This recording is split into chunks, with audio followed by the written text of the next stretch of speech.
ஊடகங்களின் பார்வையில் இன்று வெளியாகிய நாளிதழ்களில் உள்ள முக்கிய செய்திகளின் கண்ணோட்டம்.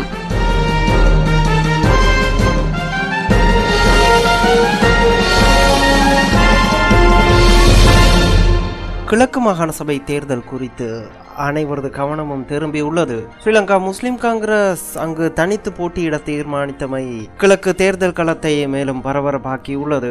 முஸ்லிம் காங்கிரசுடன் இணைந்து கூட்டாட்சி அமைப்பதற்கு வருமாறு தமிழ் தேசிய கூட்டமைப்பு அழைப்பு விடுத்துள்ளது. இருந்தபோதிலும் தேர்தல் முடிவுகளின் பின்னரே இது குறித்து இறுதி முடிவு எடுக்கப்பட உள்ளது. கிழக்கு மாகாண சபையின் 37 ஆசனங்களில் 35 ஆசனங்களுக்கான பிரதிநிதிகள் தேர்தல் மூலம் தெரிவு செய்யப்பட உள்ளனர்.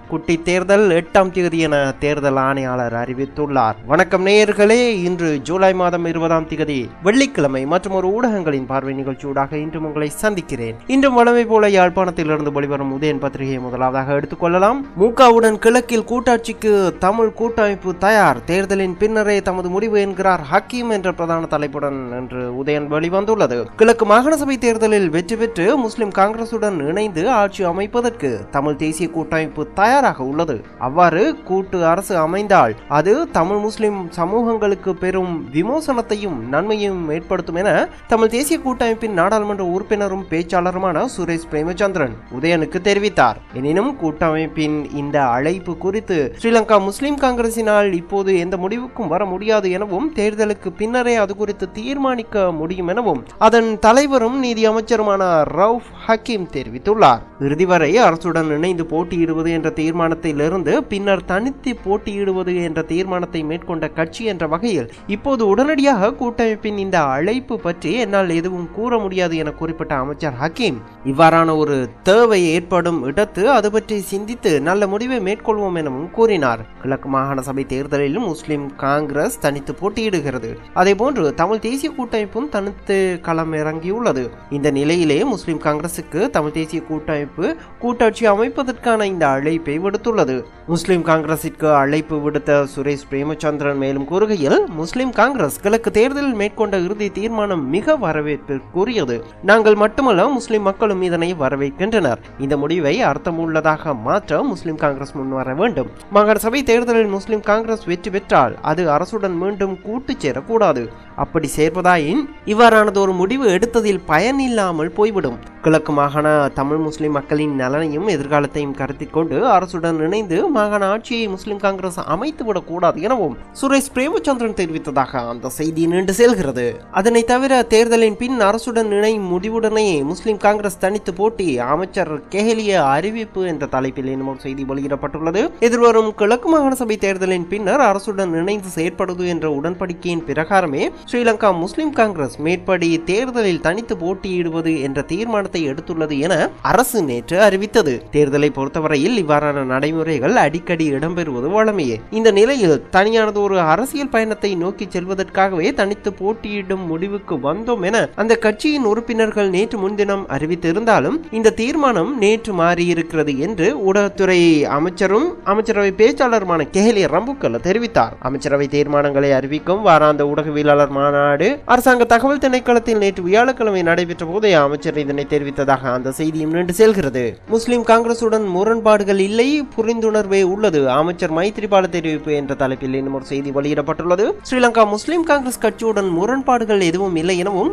நல்ல புரிந்துணர்வே உள்ளது எனவும் ஸ்ரீலங்கா சுதந்திர கட்சியின் பொதுச் செயலாளரும் சுகாதார அமைச்சருமான மைத்ரிபால சிறிசேன தெரிவித்துள்ளார். கிழக்கு மாகாண சபை தேர்தலில் தனித்து போட்டியிட்டாலும் ஆளும் கூட்டணியில் அங்கம் வகிக்கும் கட்சி என்ற ரீதியில் முஸ்லிம் காங்கிரசுடன் சிறந்த புரிந்துணர்வு காணப்படுவதாகவும் அவர் குறிப்பிட்டுள்ளார். எமது கூட்டணியில் அதிக எண்ணிக்கையான கட்சிகள் அங்கம் வகிப்பதால் வேட்பாளர்கள் தேர்வில் சிக்கல் நிலைமை ஏற்பட்டது. இதனாலேயே முஸ்லிம் காங்கிரஸ் கோரிய வேட்பாளர்களை ஒதுக்கீடு செய்ய முடியாது போனது. இதனாலேயே ஸ்ரீலங்கா முஸ்லிம் காங்கிரஸ் கிழக்கு மாகாண சபை தேர்தலில் தனித்து போட்டியிட தீர்மானித்தது எனவும் அமைச்சர் மைத்ரிபால சிறிசேன தெரிவித்ததாக அந்த செய்தியும் நின்று செல்கிறது.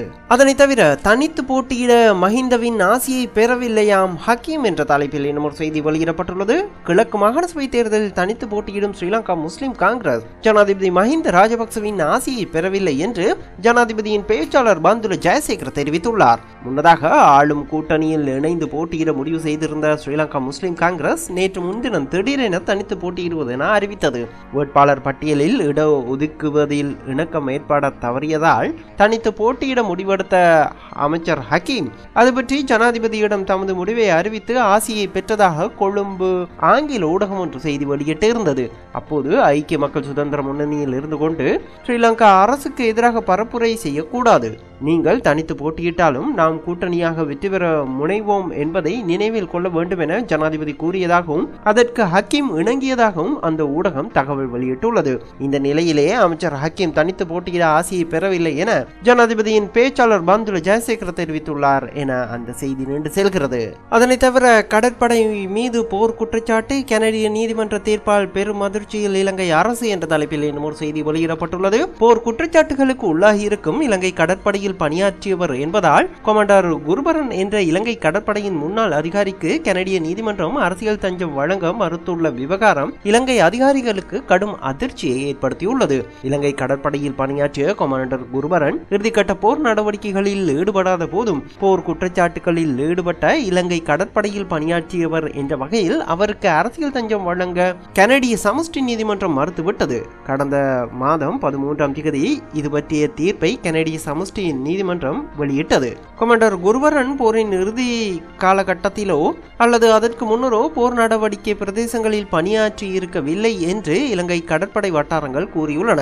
இவரது அரசியல் தஞ்ச கோரிக்கையை நிராகரித்து சமஷ்டி நீதிமன்றம் வெளியிட்ட தீர்ப்பு அனைத்துலக ஊடகங்களில் வெளியான பின்னரே இது பற்றி இலங்கை கடற்படை அறிவித்துள்ளது.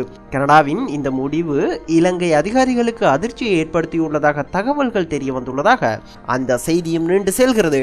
இதனை தவிர எதிர்க்கட்சிகளின் பொது கூட்டமைப்பில் இணைந்து கொள்ளுமாறு பொன்சேகாவிற்கு ரணில் மீண்டும் அழைப்பு என்ற தலைப்பிலும் அனுமதியின்றி வெளிநாடுகளுக்கு சென்றோர் திருப்பி அழைக்கப்படுவர் அமைச்சரவை அங்கீகாரம் என்ற தலைப்பில் இன்னும் ஒரு செய்தியும் உதயன் பத்திரிகையை அதன் முன்பக்கத்தில் வெளியிட்டுள்ளது.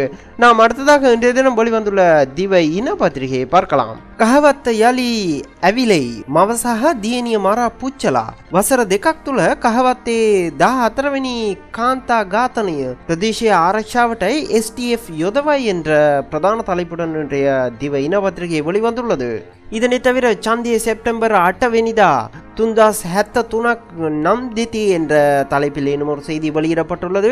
செப்டம்பர் 8ஆம் தேதி தேர்தல் 3073 பேர் போட்டியிடுவதற்கு மனுக்களை தாக்கல் செய்துள்ளதாக இன்னும் ஒரு முக்கிய செய்தியை திவ இன பத்திரிகை வெளியிட்டுள்ளது. அதனை தவிர லங்கா தீப பத்திரிகையின் இன்றைய பிரதான செய்தியும் கஹவத்த இரட்டை கொலை சம்பவம் குறித்து வெளிவந்துள்ளது. கஹவத்த யலி கினிகனி மவதுவத் மரா புச்சலா மே மாசேதி அக்கனகா දෙදෙනෙකු මැරුවේ මේ ක්‍රමයට என்ற பிரதான தலைப்புடன் அந்த லங்கா தீப பத்திரிகை வெளிவந்துள்ளது. கஹவத்தையில் மீண்டும் தீ வைப்பு, தாயும் மகளையும் கொலை செய்து எரித்துள்ளனர். மே மாதம் அக்காவும் தங்கையும் இந்த முறையிலே கொலை செய்யப்பட்டதாக என்ற பிரதான தலைப்பு செய்தியை லங்கா தீப வெளியிட்டுள்ளது. அதனை தவிர වසර 6ක් යනතුරු ඒජාප නායකත්වයේ වෙනසක් නැහැ. பிரதான தனතුරුවලට பத்கிரீம் பலய பக்ஷ நாயකයාට என்ற தலைப்பில் இன்னும் ஒரு செய்தி வெளிவந்துள்ளது. 6 வருடங்களுக்கு ஒரு முறை ஐக்கிய தேசிய கட்சியின் தலைவர் தேர்ந்தெடுக்கப்படுவார். முக்கிய பதவிகளுக்கு நபர்களை நியமிக்கும் அதிகாரம் தலைவருக்கு வழங்கப்பட்டுள்ளதாக அந்த தலைப்புச் செய்தி வெளியிடப்பட்டுள்ளது. அதனை தவிர மாகாண சபைகளுக்கான தேர்தல் செப்டம்பர் 8ஆம் தேதி நடைபெறும் என தேர்தல் ஆணையாளர் அறிவித்துள்ளமை குறித்த ஒரு செய்தியையும் லங்கா தீபா அதன் முன் பக்கத்தில் பிரதானமாக வெளியிட்டுள்ளது. நாம் அடுத்ததாக இன்றைய தினம் தமிழகத்திலிருந்து வெளிவந்துள்ள தினமலர் பத்திரிகையை பார்க்கலாம். மத்திய மந்திரி பதவி வகிக்க ராகுல் சம்மதம், விரைவில் வருகிறது மந்திரி சபை மாற்றம் என்ற பிரதான தலைப்புடன் இன்றைய தினம் தினமலர் வெளிவந்துள்ளது. காங்கிரஸ் கட்சியிலும் ஆட்சியிலும் மிக முக்கிய பொறுப்பை ஏற்றுக்கொள்ள நான் தயார். ஆனால் நான் முக்கிய பொறுப்பை எப்போது ஏற்றுக்கொள்ள வேண்டும், கட்சியில் தீவிர பணியை எப்போது செய்ய வேண்டும் என்பதை காங்கிரஸ் தலைவர் சோனியாவும் பிரதமர் மன்மோகன் சிங்கும் தான் முடிவு செய்ய வேண்டும் என காங்கிரஸ் பொதுச் செயலாளர் ராகுல் காந்தி தெரிவித்துள்ளார். இதனால் விரைவில் மத்திய அமைச்சரவை மாற்றம் செய்யப்படலாம் என்றும் அதில் கேபினட் அமைச்சர் பதவி ராகுலுக்கு வழங்கப்படலாம் என்றும் எதிர்பார்க்கப்படுகிறது. காங்கிரஸ் பொதுச் செயலாளர் ராகுலுக்கு விரைவில் கட்சியிலும் ஆட்சியிலும் முக்கிய பொறுப்பு வழங்கப்படலாம் என சமீப நாட்களாக பரவலாக செய்திகள் வெளிவந்திருந்தன. இதற்கு கட்சியின் மூத்த தலைவர்கள் ஆதரவு தெரிவித்திருந்தனர். இந்த நிலையில் துணை ஜனாதிபதி பதவிக்கு ஹமீத் அன்சாரி வேட்புமனு தாக்கல் செய்த நிகழ்ச்சியில் நேற்று முன்தினம் பங்கேற்ற காங்கிரஸ் தலைவர் சோனியாவிடம் இது குறித்து நிருபர்கள் கேள்வி எழுப்பினர். இதற்கு பதில் வழங்கிய அவர் கட்சியிலும் ஆட்சியிலும் முக்கிய பொறுப்பை ஏற்றுக்கொள்வது தொடர்பாக ராகுல் தான் முடிவெடுக்க வேண்டும் என தெரிவித்திருந்தார். இந்த நிலையில் மந்திரி பதவி வகிக்க ராகுல் காந்தி சம்மதம் தெரிவித்துள்ளதாக இன்றைய பிரதான செய்தியை தினமலர் பத்திரிகை வெளியிட்டுள்ளது. நாம் அடுத்ததாக தினமணி பத்திரிகையை பார்க்கலாம். குடியரசுத் தலைவர் தேர்தலில் விறுவிறுப்பான வாக்குப்பதிவு என்ற பிரதான தலைப்புடன் தினமணி இன்று வெளிவந்துள்ளது. குடியரசுத் தலைவர் தேர்தல் வாக்குப்பதிவு நாடு முழுவதும் வியாழக்கிழமை விறுவிறுப்பாக நடைபெற்றது. பிரதமர் மன்மோகன் சிங், காங்கிரஸ் தலைவர் சோனியா காந்தி, பாஜக மூத்த தலைவர் LK அத்வானி உள்ளிட்ட தலைவர்கள், MP-க்கள், MLA-க்கள் வாக்களித்தனர். வாக்குச்சீட்டு முறையில் நடைபெற்ற இந்த தேர்தலில் பதிவான வாக்குகள் எதிர்வரும் ஞாயிற்றுக்கிழமை 22ஆம் தேதி எண்ணப்பட்டு அன்றைய தினமே முடிவு அறிவிக்கப்பட உள்ளது. இந்த தேர்தலில் ஐக்கிய முற்போக்கு கூட்டணி சார்பில் பிரணாப் முகர்ஜியும், தேசிய ஜனநாயக கூட்டணி சார்பில் PA சங்மாவும் போட்டியிட்டனர். காலை 10 மணிக்கு வாக்குப்பதிவு தொடங்கி மாலை வரை விறுவிறுப்பாக நடைபெற்றதாக அந்த பிரதான செய்தி நீண்டு செல்கிறது. இதனை தவிர பொறுப்புகளை ஏற்பதில் தயக்கமில்லை ராகுல் காந்தி என்ற தலைப்பில் இன்னொரு செய்தியையும் தினமணி அதன் முன்பக்கத்தில் வெளியிட்டுள்ளது. இந்த செய்தியை தினமலர் பத்திரிகை அதன் பிரதான தலைப்புச் செய்தியாக வெளியிட்டிருந்தது. ஆகவே இத்துடன் இன்றைய ஊடகங்களின் பார்வை நிகழ்ச்சியை நிறைவு செய்து கொண்டு மீண்டும் இதே நிகழ்ச்சியில் அடுத்த வாரம் உங்களை சந்திக்கும் வரை உங்களிடமிருந்து விடைபெறும் நான் VK. வணக்கம் நேயர்களே.